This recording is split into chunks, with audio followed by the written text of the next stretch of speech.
He called himself an apostle. Millions called him their spiritual leader. But prosecutors in New York say that, for decades, the promise of salvation was weaponized, turned into a system of control, exploitation, and silence. What began as a state prosecution in California has now exploded into a federal indictment that calls this a generational criminal enterprise. Today we follow the allegations, the victims, the evidence, and the question nobody wants answered: how do institutions hide crimes for decades?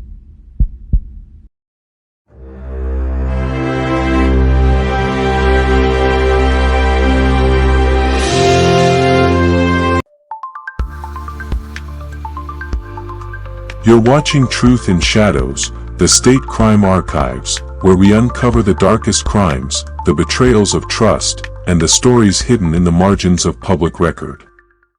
Here, every crime leaves a shadow, and every shadow tells the truth. If you're drawn to true crime told with depth, honesty, and cinematic detail, subscribe now. Like this video, share it, and join us as we explore cases where justice and deception collide.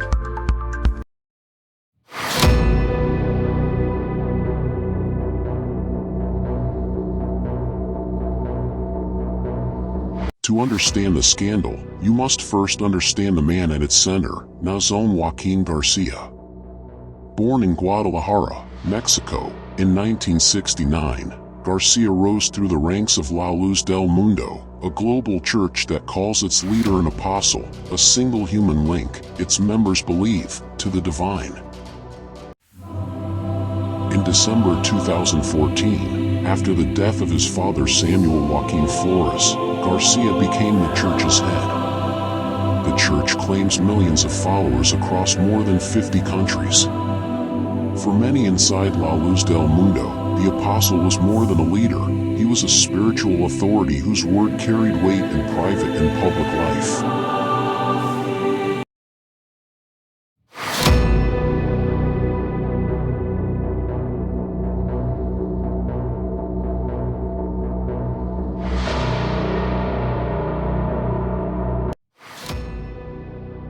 Public scrutiny began in June 2019.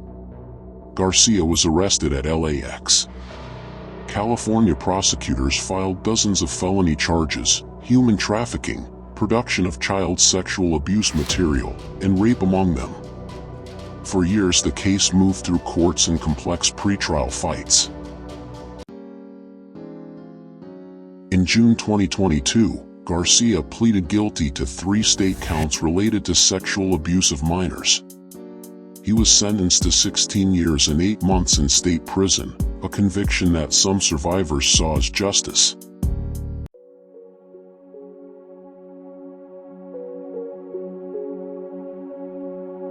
While others said it did not fully address the scale of allegations. But the story didn't end in California. On September 10, 2025, federal prosecutors in the Southern District of New York unsealed an indictment that reframed the allegations entirely. The indictment charges Garcia and 5 others with operating what prosecutors call the Joaquín LLDM enterprise, a racketeering conspiracy that allegedly used the structure, doctrine, and finances of the church to facilitate decades of sexual abuse, trafficking, and financial misconduct. Unlike the state prosecution, which focused on specific acts, the federal case alleges an organized, institutional pattern, abuse that, according to prosecutors, spanned generations, from Garcia's grandfather, to his father, to Garcia himself. The legal theory here is crucial. Under RICO, prosecutors must show an enterprise, an organized structure used to commit crimes repeatedly over time. In the SDNY indictment, prosecutors allege that La Luz del Mundo's hierarchy and doctrine were exploited to create exactly that kind of enterprise: grooming, coercion, travel, production of images, and the misuse of church funds. The indictment details alleged methods of control. Victims told they could receive a special blessing by serving the apostle. Refusal framed as spiritual damnation. Congregants raised to believe unquestioning obedience was mandatory. Prosecutors say these beliefs were used as psychological coercion, an element that transforms criminal sexual conduct into sex trafficking under federal law. The indictment also ties the financial trail to alleged luxuries, private jets, international travel, and purchases paid for with church donations, all presented as evidence that the enterprise had an economic foundation. The indictment names 5 co-defendants besides Garcia. Among them, his mother, Eva Garcia de Joaquin, described as an alleged groomer, a relative, Joram Nunez Joaquin, accused of posing as a lawyer to silence victims and destroy evidence. Other associates alleged to have helped recruit and control victims. 3 of the accused are believed to be in Mexico. Others were arrested in the U.S. The alleged flight of some defendants and their presence in Mexico poses a major legal challenge: extradition. It is both a practical obstacle and a geopolitical flashpoint, a case that requires cross-border cooperation. Nestor Joaquin, he took everything from me. Heart-wrenching testimony today in downtown LA as young victims came face to face with a Mexico-based megachurch leader who was just sentenced for sexually abusing underage girls in LA County. Nestor Joaquin Garcia will spend 16 years behind bars after pleading guilty. He was arrested at LAX in 2019. The victims were not shown in court today, but you could hear the pain in their stories. CBS 2's Serene Branson has more. I have suffered more trauma and pain than I can ever begin to describe. Holding back tears but unleashing raw emotion, Jane Doe number 4 addressed a downtown LA courtroom Wednesday, describing the pain she experienced at the hands of 53-year-old Nestor Joaquin Garcia. He was the leader of La Luz del Mundo church, which means light of the world.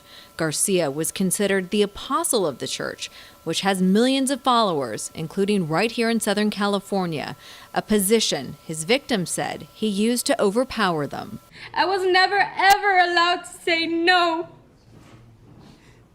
And even when I tried, I was reminded why I couldn't. But now he's been sentenced to 16 years and 8 months behind bars for sex crimes involving 3 underage girls. Now I'm talking to you. I want you to hear my voice. You destroyed me. You took everything from me. Garcia has been in custody since June of 2019. He pleaded guilty last week and avoided a trial and minimized his prison sentence. The fallout from the abuse still resonates. I still suffer from depression, trust issues, constant panic attacks. I keep finding myself wishing that he had just killed me, because at least then I would be put out of my misery. Even though Garcia is headed to prison, his victims are not happy. They pleaded with the judge to set aside the plea agreement between Garcia and the Attorney General's office. It was decided without my input, without any consideration of the impact that it has on us as victims. This plea deal is not enough. He deserves a lifetime for each and one of us Jane Does. Addressing the court, the prosecution became emotional, calling the victims brave for coming forward. I'm imploring every member of this church today to stop harassing these women. In a statement last week, California Attorney General Rob Bonta said Garcia's conviction sends a clear message that sexual exploitation is never acceptable in California. In the newsroom, I'm Serene Branson, CBS 2 News.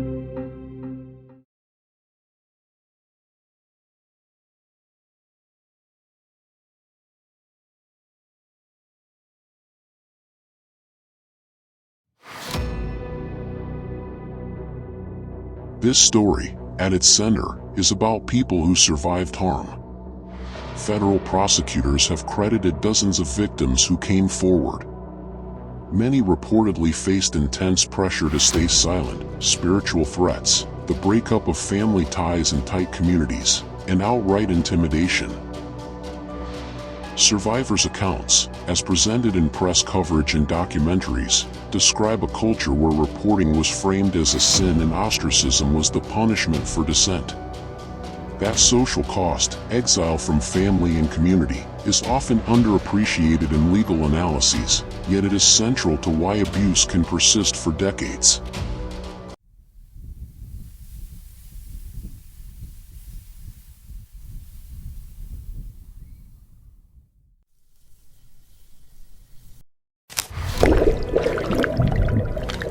The indictment does not only recount alleged abuse, it also alleges a deliberate program of obstruction. Prosecutors say co-conspirators pressured survivors into false statements, shredded documents, burned files, and submerged electronic devices. That level of active concealment is presented as proof of a coordinated enterprise aware of its criminality and actively working to avoid detection.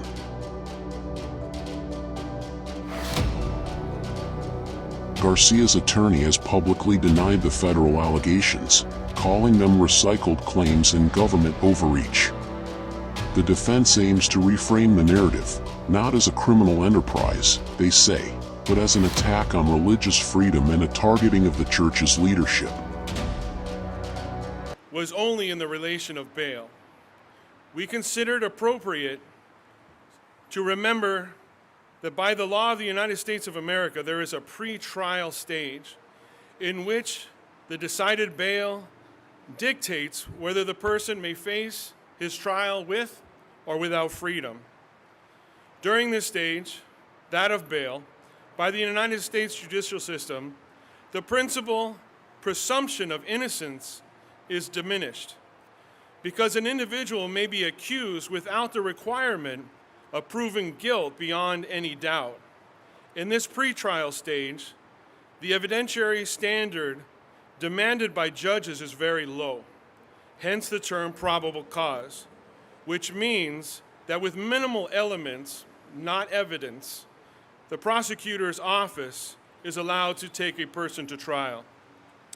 In other words, the judges presume good faith in the prosecution, but in this case, we have received prejudice, religious intolerance, and discrimination from the Office of the Attorney General of California. Pre-trial detention should not be used as an early punishment. The individual should have the possibility to continue their trial in freedom. When an unattained amount has been set, or in this case, the right to that bail denied, the prosecution is allowed to use pretrial detention as an early penalty, transgressing the principle of criminal law, which is established that there is no penalty without a crime. There can be no punishment without a crime, nor should there be punishment without guilt. Unfortunately, yesterday, these legal principles were not evident. According to the news outlets, the judge denied the testimony of several witnesses on behalf of the defense, demonstrating partiality in favor of the prosecution. We want to point out that the decision issued by the judge does not imply guilt, much less defeat, because an accusation is not proof. The trial has not yet begun. We are still in the stage of bail. It has become evident that this is a fabricated case due to the following: the partiality that was demonstrated in favor of the prosecution, the denial of witnesses' testimony on behalf of the defense, the fact that the apostle of Jesus Christ was not permitted to continue his defense in freedom, the alleged confiscation of up to 60 electronic devices, and due to the fact that he is the international director of the Light of the World Church, prejudice was evident. As we see in the denial of bail, it was stated that he can escape because he has many faithful around the world. However, The Light of the World Church stands firm and united during these attacks of intolerance, discrimination, and slander. We trust in God, and we reiterate the innocence of the apostle of Jesus Christ. His defense continues, and now with even more strength. We take the opportunity to ask all of the people to respect the rights of religious freedom of the members of this church. In recent days, many of them around the world have been affected by the acts of discrimination and intolerance, which have put even their own physical being at risk. The members of the Church of the Light of the World reiterate our confidence in the integrity of the apostle of Jesus Christ, Nathan Joaquin Garcia.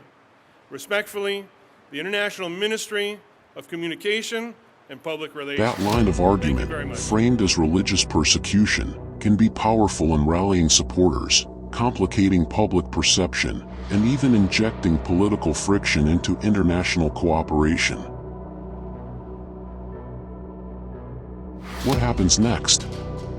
Federal prosecution under RICO and federal sex trafficking statutes can carry life sentences for the most serious counts. But RICO cases are legally complex. They require proof of an enterprise and a pattern of racketeering acts. Extradition of defendants living outside U.S. custody, evidentiary battles over decades-old conduct, and the protection of victim privacy will all shape the trial.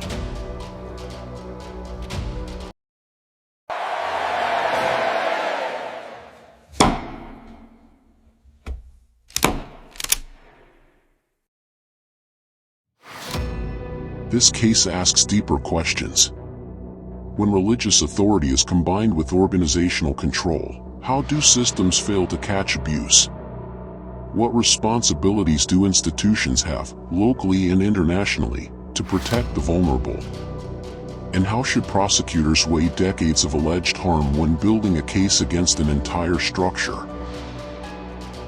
For journalists and investigators, the lesson is procedural and moral. Follow the money, listen to victims, and let the law pursue institutional accountability, not merely individual blame. This story is far from over. The federal indictment reframes decades of alleged abuse into a claim of an organized, generational enterprise. That reframing changes how justice might be done, and who ultimately can be held accountable. For survivors, the work of speaking and being believed often begins long before a courtroom. For institutions and the public, accountability requires sustained attention, not headlines that fade. If this case teaches us anything, it is that power must be watched, and the vulnerable must be protected.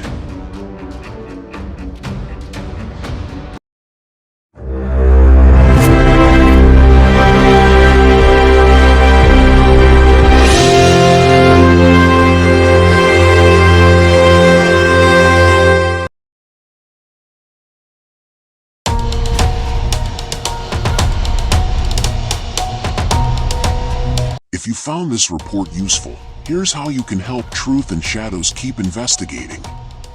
Like and share this video to reach survivors and increase pressure for accountability. Subscribe and ring the bell. We produce deep dive reports like this weekly. Comment with verified leads or credible sources. We read every message and follow up on tips. If you're a journalist or legal professional with documents or materials related to La Luz del Mundo, email us at truth-and-shadows@yahoo.com. We can help vet sources and protect whistleblowers.